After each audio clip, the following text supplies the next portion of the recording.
Welcome back to the channel. My name is Wong, and today I've got something super exciting in store for you guys because I've just picked up something that's rear-wheel drive, manual, JDM, and I think it's pretty darn unique. So this is it, guys. This is my new drift car. It's a 1999 Toyota Altezza, and I can't wait to show you guys what this car is all about. I think it's gonna be super exciting, guys. Let's go.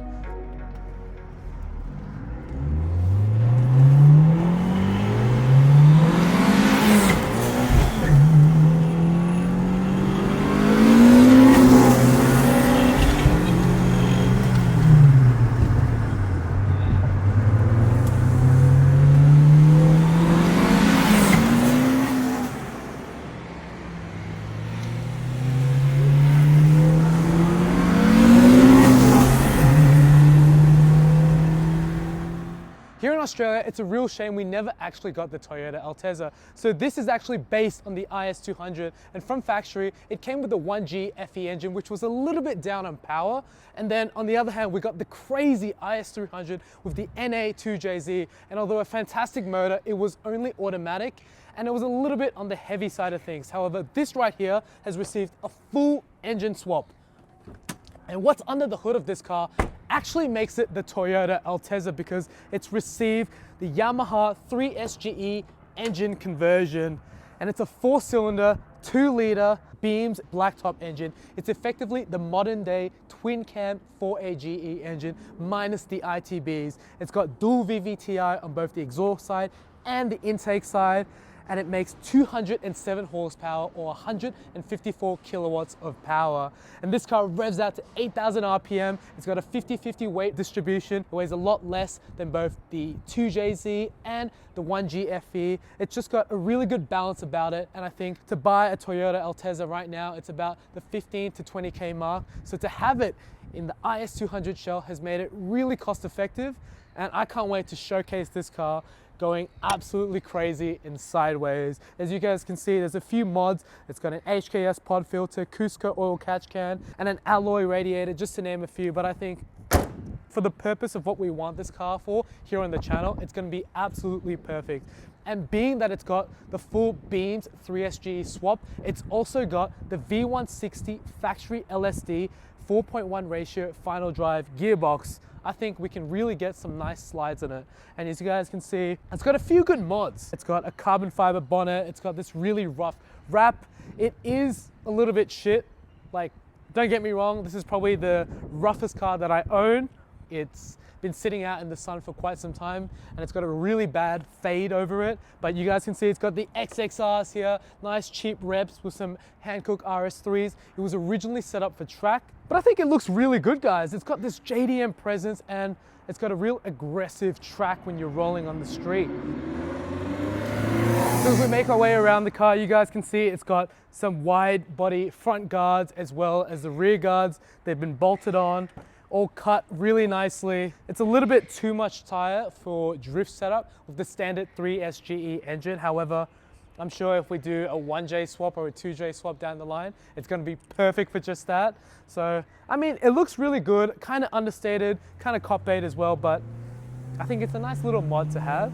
So apart from the bolt-on flares, this car being an X-Track car, it's been fully stripped out. I'll show you the trunk.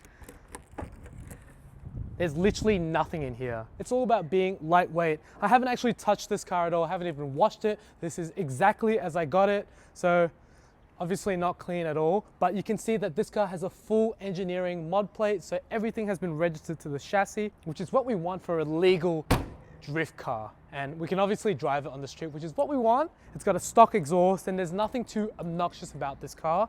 And being that it's a Lexus IS200, you've actually also got the leather interior seats, which makes it nice and comfy when you're cruising around. It's a pretty neat little interior. You've got the TRD short shifter over there. You've got the Altezza facelift cluster, which is a nice clear tachometer design.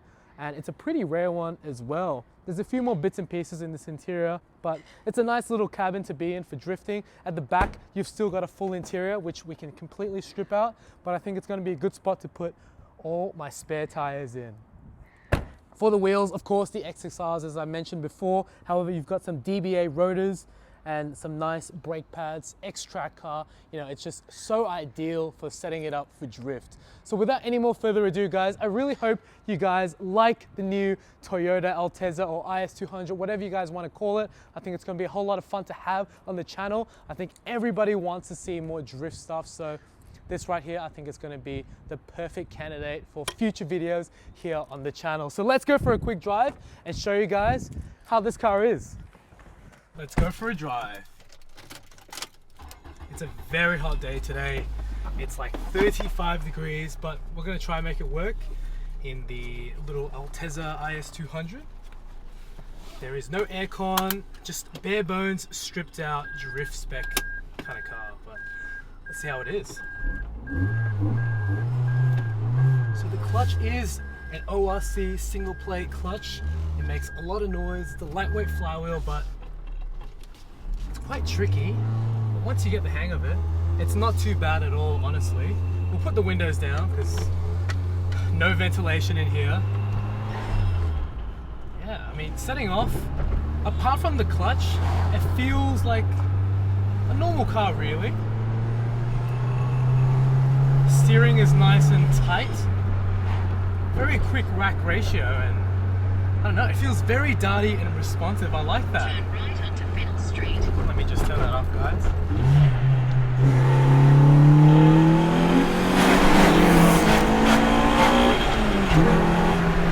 Alright, she definitely moves when you get on it.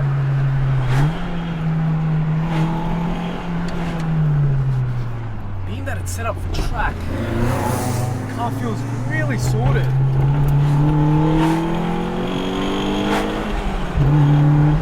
The coilovers are definitely on the stiffer side, but it's definitely not backbreaking to say the least. It still feels like a pretty planted car. Still getting a feel for it, but when you go past 5,000 RPMs with this Beams 3SGE engine, it just screams, and it kind of sounds reminiscent to a VTEC engine that I just know and love. But obviously rear wheel drive, 50-50 weight balance distribution, and it just feels so good. It's really like a driver's car in a way that's different from what I'm used to, and it's really a nice sensation when you're driving it. You don't have to be going overly fast in this car as well.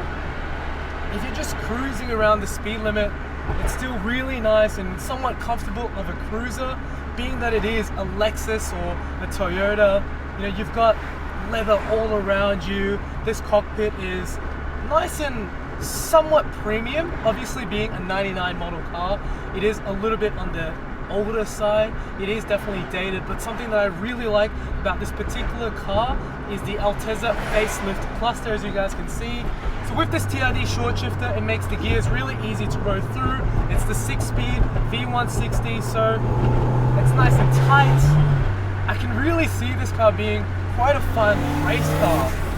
And I'd love to take it out on the track a few times, but I think for what it's worth, this is about sliding, and we won't be doing that on the public road today, but just as a grip setup, so much potential really, guys.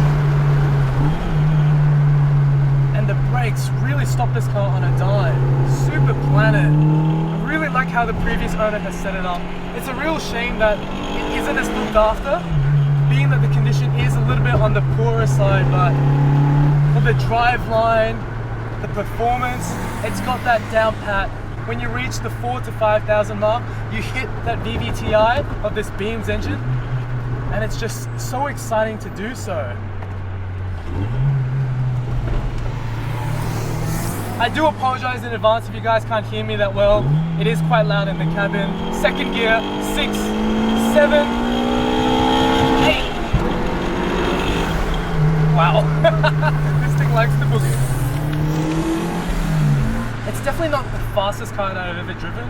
However, I think it's got a really nice power band, and for what we're trying to be achieving here with this car, I think it's a really sorted one, and for drift, for a few track days as well, I think it's a lovely package. Well, that's about it, guys. I really hope you guys enjoyed this quick little review of my brand new drift missile. I think it's going to be a whole lot of fun seeing it unfold here on the channel. If you guys have any suggestions or recommendations for what I should do to this car moving forward, please let me know in the comments below, because I'd love to know what you guys reckon. So if you guys enjoyed it, please make sure you smash that thumbs up button in the comments below. Tell me what you think about the new drift missile, as well as that, consider subscribing to the channel, and I'll catch you guys in the next video. Please take care. Bye for now.